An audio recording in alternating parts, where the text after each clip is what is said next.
Isso é Bahia. A Tarde FM dá sequência nesta terça-feira à série de entrevistas iniciada ontem com os candidatos à Prefeitura de Salvador. Entrevistas para que os eleitores, o público em geral, possa conhecer melhor as propostas, as ideias de cada um dos candidatos sobre as questões que envolvem a cidade de Salvador, agora nessa reta final para as eleições municipais de 2024. O tempo da entrevista é de 40 minutos e o segundo entrevistado da série é o candidato Kleber Rosa, do PSOL, que já está conosco. Seja muito bem-vindo. Bom dia, candidato. Bom dia a vocês que estão ouvindo aí o programa. Bom dia, Jefferson. Bom dia, Ernesto. Bom dia, Levi. Bom dia a toda a turma aqui da equipe. Vamos lá, vamos bater esse papo. Vamos bater esse papo e o tempo dos 40 minutos começa a ser contados a partir de agora. O PSOL, a gente vê pelo seu histórico, é conhecido por defender políticas mais progressistas, mas Salvador ainda tem um eleitorado em grande parte conservador. Aliás, a esquerda nunca governou a cidade de Salvador. Como é que o senhor pretende conciliar suas propostas com os valores tradicionais de grande parte da população soteropolitana? Jefferson, me permita discordar da caracterização que você faz do eleitorado de Salvador. Na verdade, eu acho que o eleitorado de Salvador, ele não gosta de correr riscos, né? Mas isso não faz o povo de Salvador conservador, ao contrário. A gente aqui de Salvador, por exemplo, elegeu Lula. Né? Lula tem a maior votação há muitos anos, desde sempre, representando, né, que é o maior representante das esquerdas brasileiras, um dos maiores representantes da esquerda mundial, é o presidente Lula. Então, Bolsonaro, por exemplo, que é o maior representante hoje da extrema-direita, não tem espaço em Salvador. Por outro lado, Salvador manteve até agora, o povo de Salvador manteve até agora, até esse momento, um grupo alinhado à trajetória direitista, conservadora.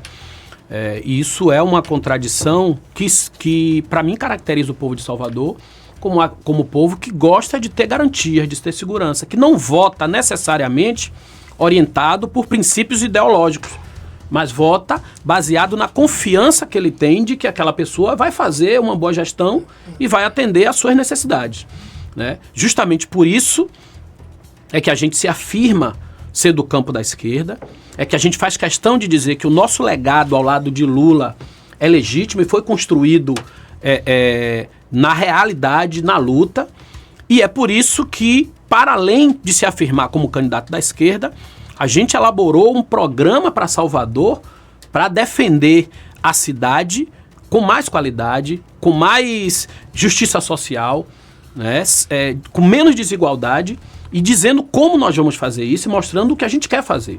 Então, não abrimos mão de fazer um debate com a nossa população que seja propositivo mesmo do ponto de vista do programa, sem deixar de afirmar o nosso princípio ideológico, que é a tradição da esquerda. Eu, com 15 anos de idade, em 89, ainda nem votava, mas eu estava na rua segurando bandeira para Lula. Estava naquela campanha histórica fantástica. Minha vida toda eu votei no presidente Luiz Inácio Lula da Silva, né? Até que eu entrei no PSOL e a gente teve candidatura própria, mas nunca teve dúvida de que lado a gente está, né? Na última eleição, na penúltima eleição, o PSOL estava no segundo turno apoiando Haddad.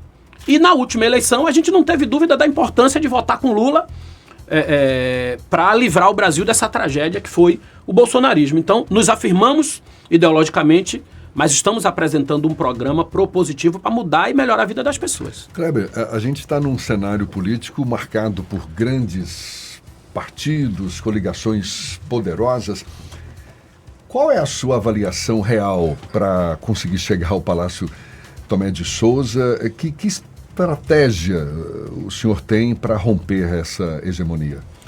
É interessante você colocar na sua pergunta a avaliação real. É interessante, porque a gente faz avaliação pública, nem sempre revela as inseguranças, né? As incertezas.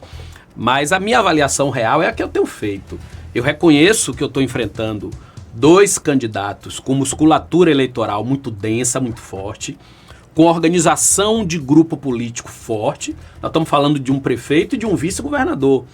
Nós estamos falando de um prefeito que está na cadeira e de um vice-governador que tem o apoio da estrutura do Estado. Tem densidade política e tem densidade material para fazer campanha, robustez, recurso, tudo.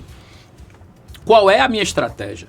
A minha estratégia é conseguir furar a bolha e conquistar o coração da nossa população. Isso é possível. Nós temos 2 formas de conquistar o voto, né? De conquistar a confiança das pessoas. Não vou falar em voto ainda, porque a gente nem pode falar em voto. Conquistar a confiança das pessoas. Uma é fazendo um bom marketing, apresentando um personagem bonitinho que nem sempre é real, ou convencendo as pessoas por aquilo que você realmente consegue mostrar seriedade, responsabilidade, competência e capacidade. Juntando esses 4 elementos, é que nós estamos indo conversar com as pessoas e, na verdade, a cada coletivo, a cada grupo que a gente conquista, a ideia é que essas pessoas se engajem na campanha e vá fazer campanha. Isso é possível, a gente já viu isso em 89 com Lula, que era um desconhecido da grande população, e conquistou as pessoas pela sua performance, pelo seu discurso, pelo que apresentou.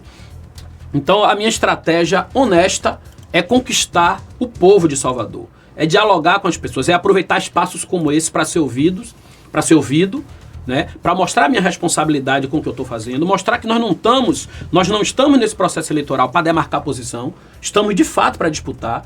Mostramos isso em toda a nossa pré-campanha, mostramos isso quando fomos para o debate, dialogar e debater de igual para igual com os outros candidatos, mostrando inclusive a superioridade das nossas propostas.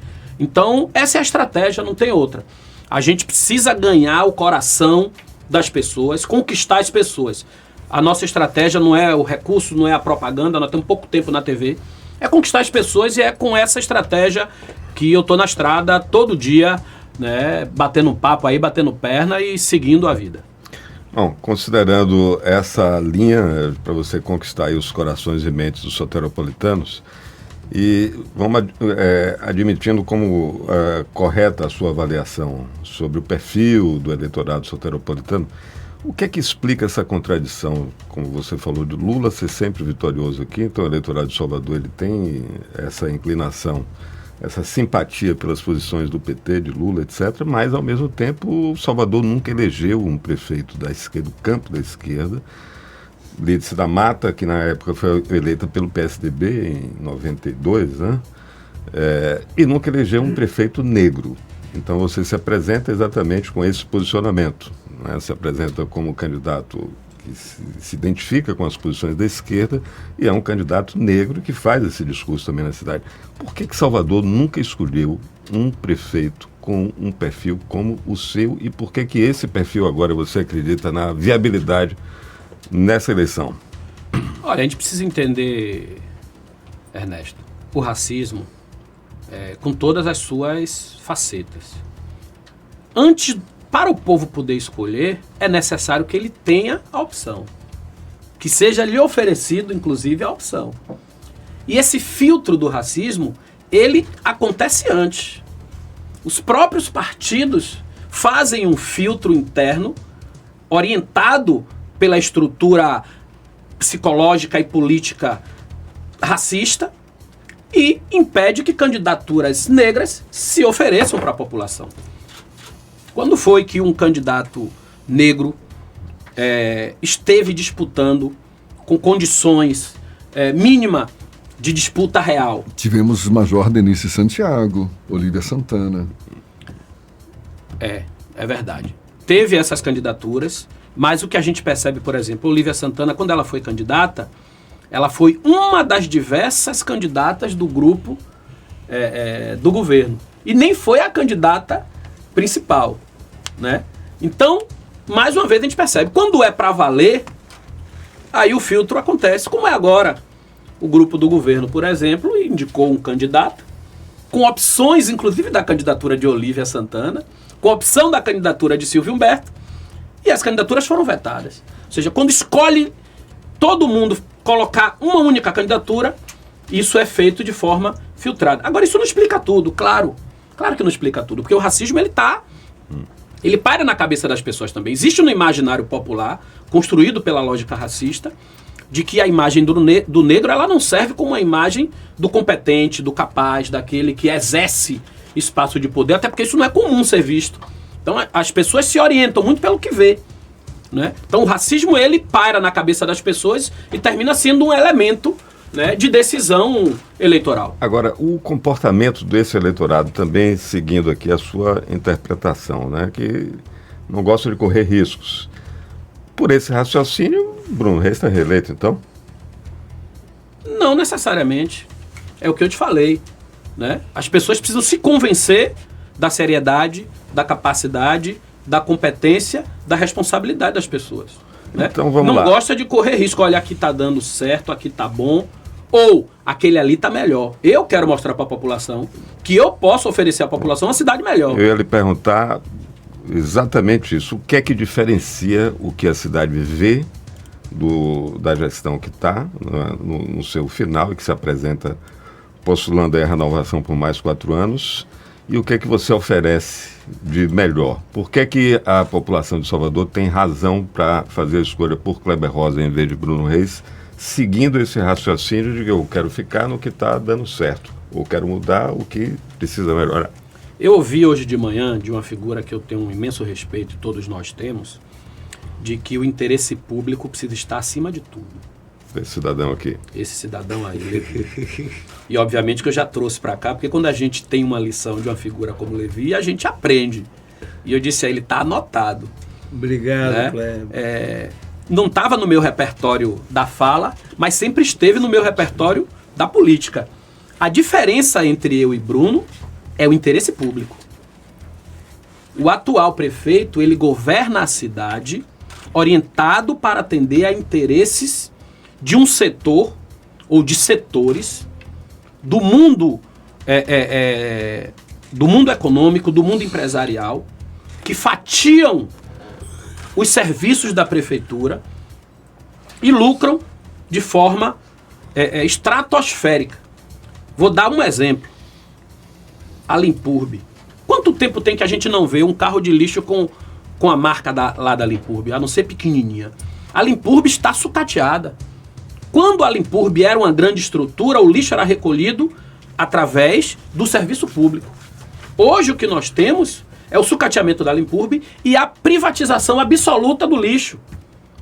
Significa dizer que o recurso que antes ficava no cofre, agora vira lucro para quem presta o serviço. E a gente sabe como funciona, todo mundo sabe como funciona a prestação de serviço público, né? Como a margem normalmente costuma extrapolar a média. Eu não estou fazendo acusação, estou dizendo do que acontece na média, até porque eu não quero fazer acusação nenhuma. Estou fazendo análise da realidade política. Quando a gente pega... o lixo é um exemplo disso. Quando a gente pega o transporte público, um dos maiores problemas hoje da cidade, é outro exemplo disso. O prefeito falou no debate que o custo da mobilidade é 1 bilhão. Só ele e o setor que gerencia, o setor empresarial, que gerencia a mobilidade, sabe disso. Só ele sabe disso. Né? Porque não é transparente, o custo real não é transparente. Então, o que é que acontece?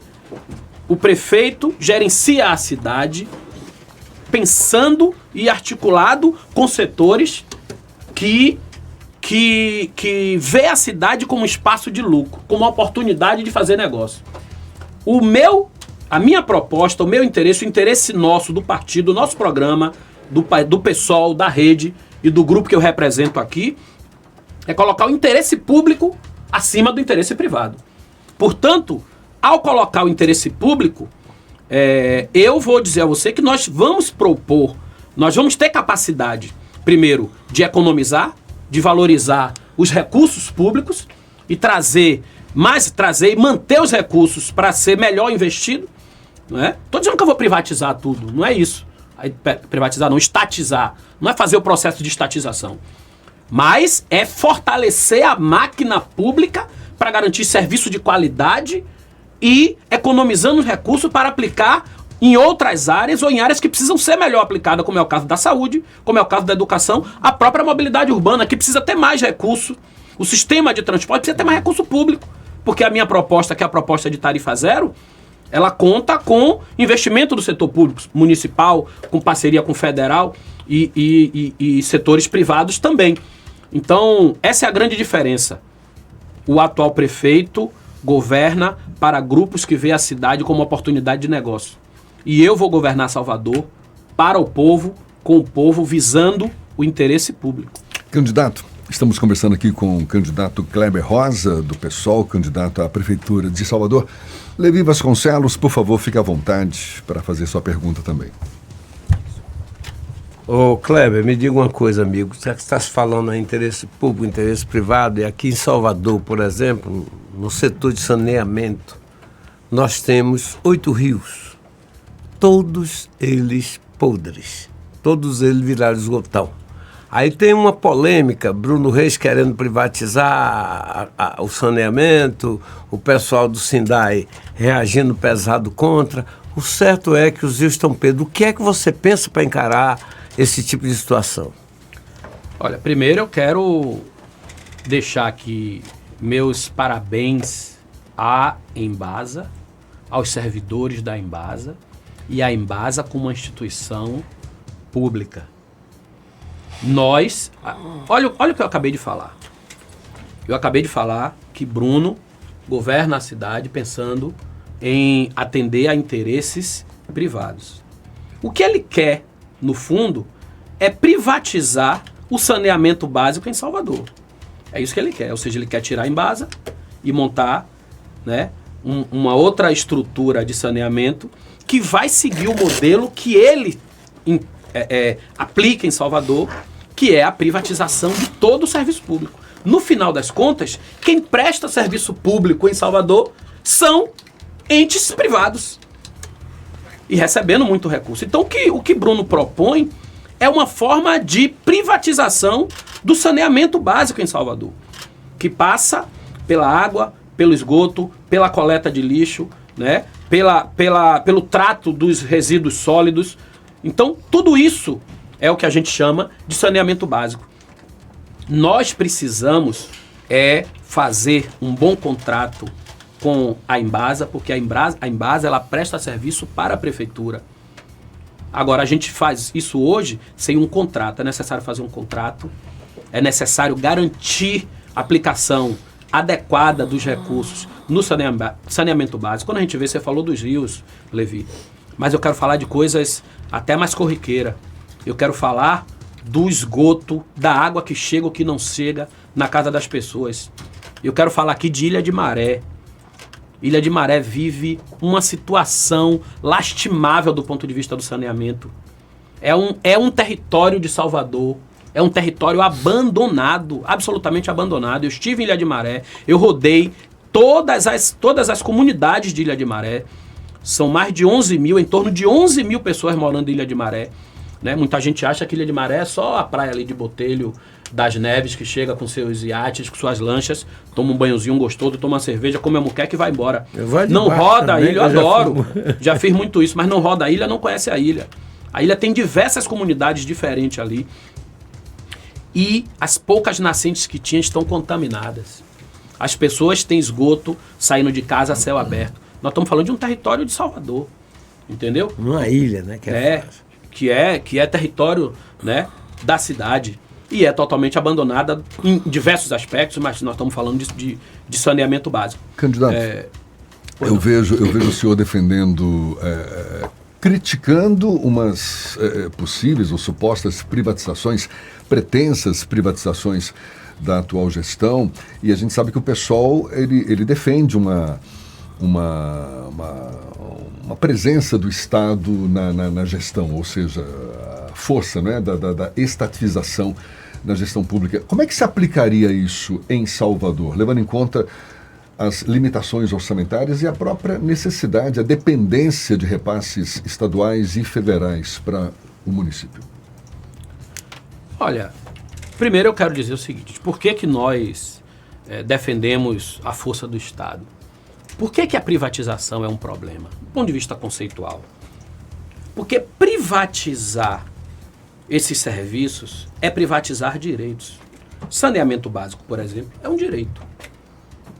Direito reconhecido, né, inclusive pela ONU. Nós temos direito a saneamento básico. Quando você entrega isso a entes privados, você está privatizando um direito. Você está dizendo que para você ter direito àquilo que você tem direito, você tem que pagar. Ou a gente paga diretamente ou paga através de recursos públicos que são, né, colocados na mão desses setores. Então, é muito importante que a população entenda o que significa a privatização. Privatização nada mais é do que você tornar o seu direito algo que você só vai ter acesso se pagar. No fundo, é uma retirada de direito. Mas hoje paga-se por esse serviço mesmo não sendo privatizado. Não, se não for privatizado, você não paga. Se não for privatizado, você paga através de um consenso social chamado imposto. É diferente. Claro que quem tem que financiar somos todos nós, né? Mas não é aquele pagamento eu vou usar e eu pago. A escola pública, por exemplo, mesmo os setores sociais que não utilizam a escola pública, financia a escola pública, junto com todo mundo, através dos impostos. Então é outra coisa, é um consenso social que a gente faz, chamado imposto, para financiar o Estado. Isso aí, né, conceitualmente está defendido. Então essa é a questão. Como é que a gente faz com a prefeitura? Observe, quando a gente diz que o transporte custa 1 bilhão, quando o prefeito diz, porque não é esse o custo, ou não precisa ser, pode até ser hoje, justamente por conta da maneira que é administrada para interesses privados. Mas não precisa ser. Esse 1 bilhão inclui significativamente aí parte do lucro. Então nós estamos falando de gastos ou estamos falando de perdas de recursos? Se o setor fosse totalmente gerenciado pela prefeitura, onde estariam esses recursos? Ele não estaria saindo, ele estaria entrando. Percebe? O que a prefeitura gasta, ela estaria arrecadando com o serviço. Kleber, transporte público no mundo inteiro é um serviço essencial, sim, fundamental, né? É um direito também, né? É caro, para funcionar com qualidade é caro, né? E precisa ser subsidiado, alguém tem que pagar a conta, porque se for só pela tarifa fica impossível. Você está defendendo e está colocando no seu programa de governo a tarifa zero. Isso. Né? Abstraindo aí se o cálculo do prefeito está certo ou não, se é 1 bilhão, se é um pouco menos ou um pouco mais. De onde Salvador tiraria recursos para bancar a tarifa zero, considerando que o orçamento do município para o ano inteiro, segundo a LDO desse ano, tem em torno de 12 bilhões.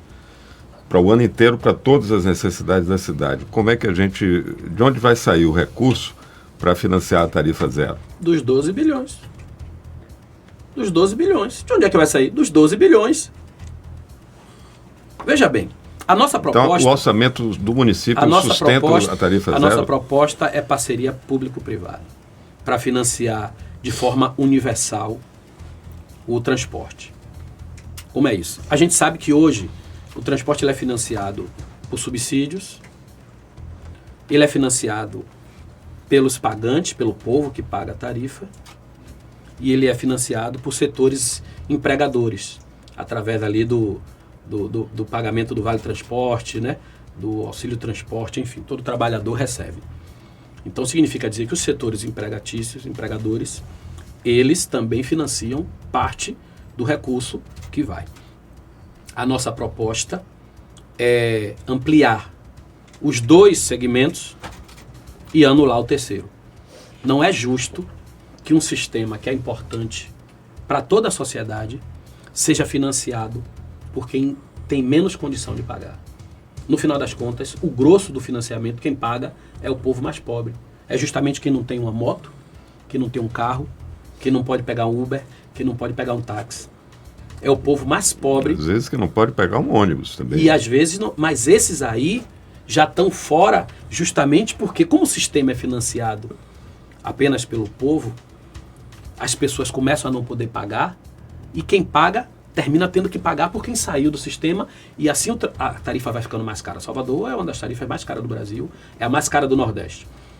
Justamente por quê? Porque você tem uma evasão também que é fruto da mudança do comportamento das pessoas, com a chegada do Uber, essa coisa de moto, muita gente saiu e optou por um serviço mais seguro, mais rápido, mais barato. Mas isso tem a ver com a qualidade do que é oferecido. À medida em que a gente faz a tarifa zero, e voltando ainda para o financiamento, para não me desviar. Então a ideia é tirar o terceiro, é a população não pagar, e isso ser pago entre esses dois setores, mas também buscando parceria com o governo federal, subsídio do governo federal. Acontecendo ou não, esses dois setores pagam a tarifa. Você aumenta um pouco aqui, e não muita coisa de 20%, você aumentando a contribuição dos empregadores, você já consegue financiar parte significativa do sistema, talvez até o sistema todo. E eu estou falando aqui, são cálculos do Observatório da Mobilidade Urbana. São cálculos de pessoas que se debruçam para estudar a mobilidade. São pessoas que dedicaram e dedicam sua vida a pesquisar, estudar, entender como funciona. Então, eu estou em diálogo permanente com as pessoas que estudam o sistema. Eu estou defendendo aqui uma proposta que não é necessariamente minha, vindo da minha cabeça. Eu estou absorvendo uma proposta que é uma proposta de setores que discutem mobilidade de forma exaustiva há muito tempo. E digo a vocês, tarifa zero é o futuro do transporte, não é só no Brasil, não é no mundo. É no mundo, é o transporte, é a mobilidade ser entendida como um direito. Eu não dei o exemplo aqui da educação, é a mesma coisa. As pessoas não têm acesso à educação sem pagar, não têm acesso à saúde sem pagar, precisa ter acesso à mobilidade sem pagar. E isso muda drasticamente a qualidade de vida na cidade.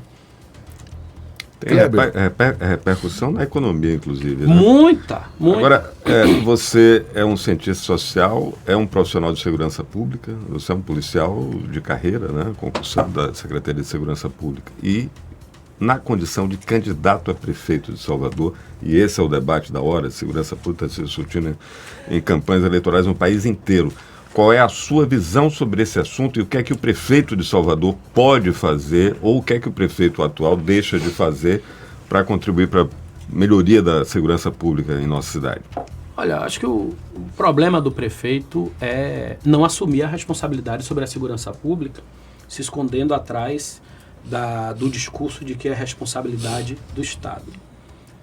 Quando ele diz isso, revela a concepção que ele tem de segurança pública.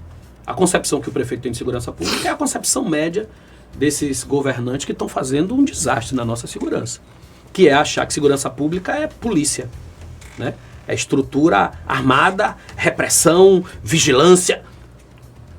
É por isso que o prefeito acha que só quem tem polícia é responsável. É por isso que ele tenta transformar a guarda municipal, né, numa espécie de PM secundária. Né? Transformou a guarda municipal numa força policial militar. E só consegue enxergar a segurança pública pensando nisso. A responsabilidade dos entes municipais pode ser... aliás, não vou nem falar de responsabilidade. Pelo ponto de vista constitucional, a responsabilidade é do Estado. Mas o papel dos entes municipais pode ser, e será, na minha gestão, mais importante do que a do governo do Estado. Porque somos nós que temos o mapa do território, somos nós que estamos em contato direto com a população. Então, minha proposta é construir um sistema municipal de segurança pública. O que é que eu chamo de sistema?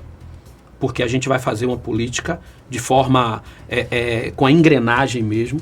A Guarda Municipal ela não é o único instrumento na nossa proposta. Ela é parte de um instrumento múltiplo de ações voltadas para garantir a segurança, que só não inclui aquilo que é papel da polícia, principalmente a polícia investigativa, que é a Polícia Civil, a qual eu faço parte. Eu sou investigador da Polícia Civil, sou fundador do movimento Policiais Antifascismo, né, que justamente faz um contraponto por dentro das estruturas, um contraponto crítico ao modelo de segurança pública que é implementado no Brasil. Então, orientado inclusive por essa concepção, é que nós precisamos pensar a segurança pública como um conjunto de ações que a curto prazo garantam o bem-estar e a segurança da população, prazo imediato e a médio prazo, e que a longo prazo construam a sociedade com estado de paz. Né? Então, à medida em que a gente promove inclusão, à medida em que a gente coloca o interesse público acima do interesse privado, a gente investe mais na qualidade de vida das pessoas.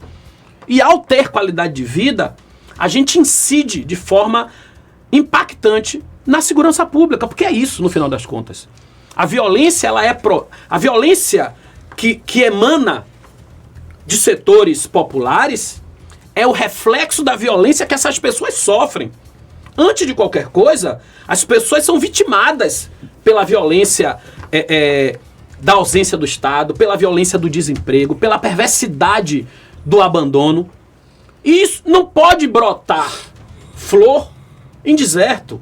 Então é dando qualidade de vida para as pessoas, é dando dignidade que as pessoas criam expectativa de vida. As pessoas, os nossos jovens se entregam ao fetiche, muitas vezes ali, da violência, ou desse universo que envolve a violência, melhor dizendo, porque não tem perspectiva de futuro. Nossos jovens, esses que estão inseridos nesse universo, estão convencidos desde cedo de que a vida é curta, que não tem futuro, que não tem emprego, que não tem faculdade, que não tem trabalho, porque ele está vendo isso no seu entorno. À medida em que a gente dá qualidade de vida para as pessoas, e estou falando da qualidade de vida, parece uma coisa distante, mas não é. A tarifa zero é um elemento que vai mudar radicalmente e vai dar qualidade de vida só em você poder circular pela cidade. Candidato, estamos conversando aqui com o candidato Kleber Rosa, do PSOL, candidato à Prefeitura de Salvador. E deixa eu atualizar, já temos 30 minutos, praticamente mais 10 minutos ainda nos restam.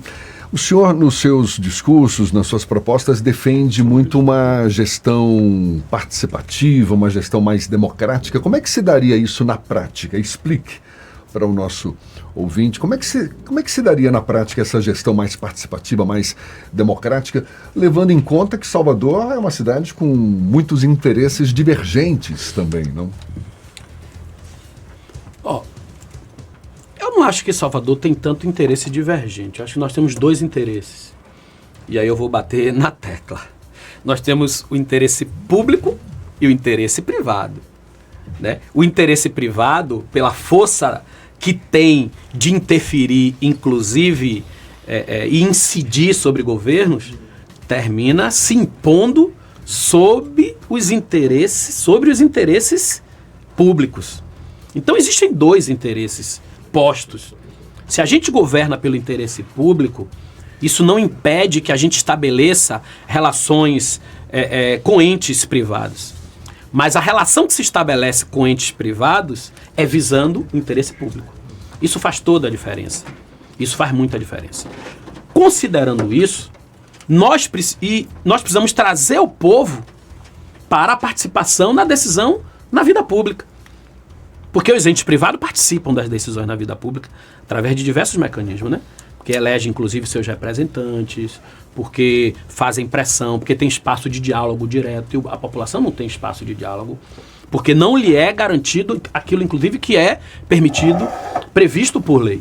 Então, assim, na nossa legislação, existem os conselhos populares, né?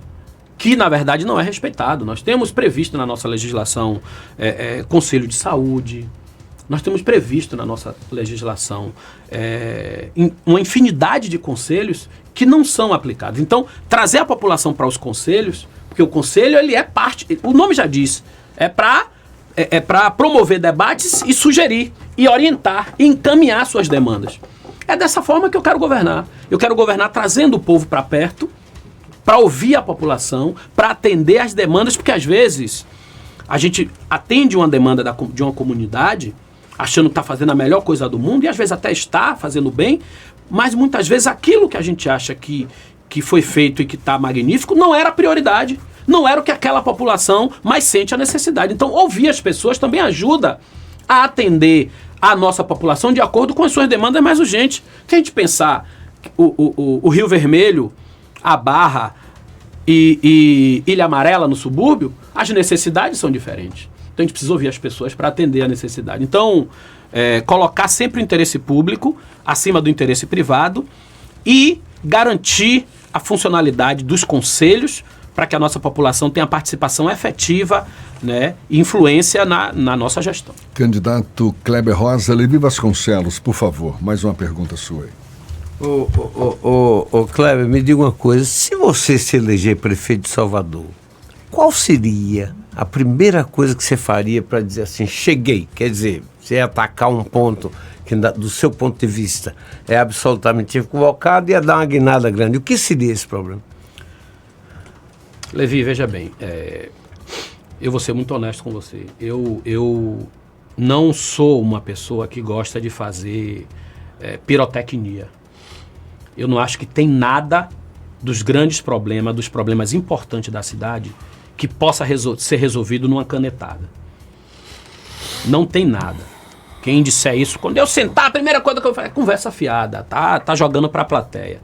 Eu quero ganhar a confiança das pessoas, mas sem conversa fiada. Quando eu falo aqui da tarifa zero, eu tenho dimensão do desafio que é. Entendeu, Ernesto? Eu tenho dimensão. Mas eu estou dizendo a você que é possível e que eu vou trabalhar para garantir que isso aconteça durante a minha gestão. Não é chegar lá e dizer, pronto, agora é de graça para todo mundo. Não é assim. Não se engane que não funciona dessa forma.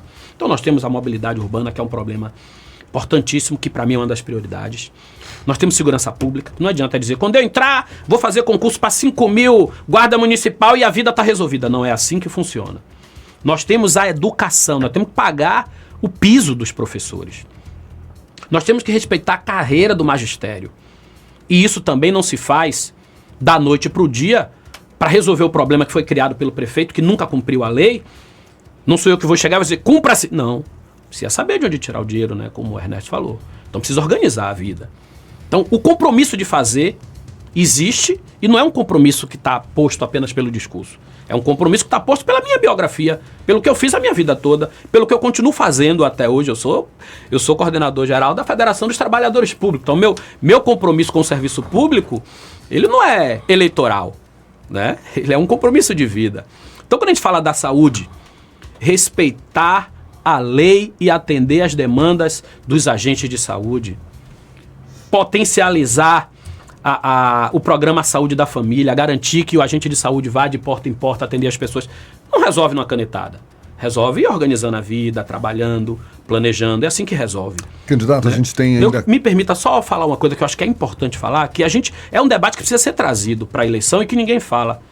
Um serviço importantíssimo da prefeitura e que a prefeitura é negligente. O atual prefeito é negligente, que é os conselhos tutelares.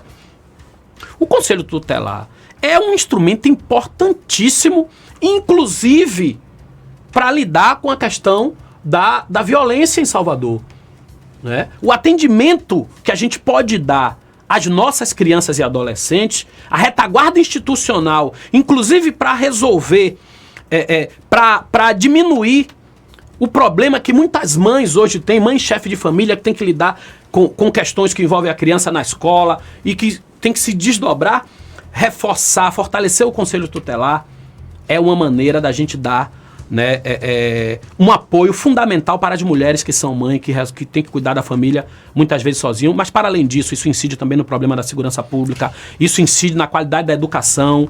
Então fortalecer os conselhos tutelares é algo que está também na nossa prioridade e precisa ser trazido para o debate. A gente tem quase 3 minutos para finalizar a entrevista. Para uma última pergunta, talvez seja de fato a última. O PSOL, apesar de suas propostas progressistas, existe uma crítica de que, apesar disso tudo, nem sempre consegue colocar em prática essas propostas em outras gestões públicas, em outras regiões aí do Brasil. Qual é a garantia de que o senhor, caso eleito, vá colocar em prática essas propostas, políticas públicas efetivas em Salvador? Olha, a garantia é meu compromisso biográfico com aquilo que eu estou defendendo. Eu não estou aqui por outro motivo que não seja pelo compromisso que eu tenho com as demandas históricas às quais eu fiz parte minha vida toda. Eu estou aqui defendendo um programa que é resultado de uma tradição de militância do campo da esquerda. Então, isso é fato consumado. O que eu proponho está de acordo com o que eu sou, com o que eu defendo e com o que eu fiz desde 15 anos de idade. Segundo, eu tenho capacidade administrativa, política, intelectual para entender os problemas, para tomar decisão. Eu tenho articulação suficiente hoje com a intelectualidade baiana, né, da UNEB, da UFBA, de outras universidades, de institutos federais, para montar uma equipe de governo com os melhores quadros. E eu não estou falando só de quadro político, eu estou falando de quadro técnico, de que conhece os problemas.